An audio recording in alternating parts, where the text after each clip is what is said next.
Élection. Alors on peut choisir et on peut être choisi. Et je pense que l'élection renvoie à ces deux dimensions.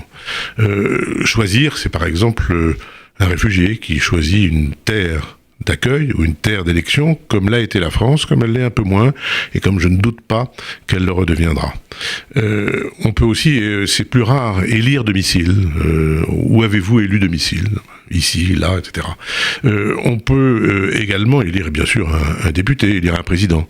C'est une année où on va élire un président. Et d'ailleurs, on l'élit un certain nombre de fois, puisqu'il y a plusieurs étapes pour aboutir à l'élection présidentielle avec les primaires. Maintenant, être choisi, c'est très différent. Être choisi, c'est tout simplement avoir une élection, recevoir une élection. Alors bien sûr, quand on dit ça, on pense au peuple élu, dont vous savez que Tristan Bernard disait plutôt qu'il le trouvait en ballottage.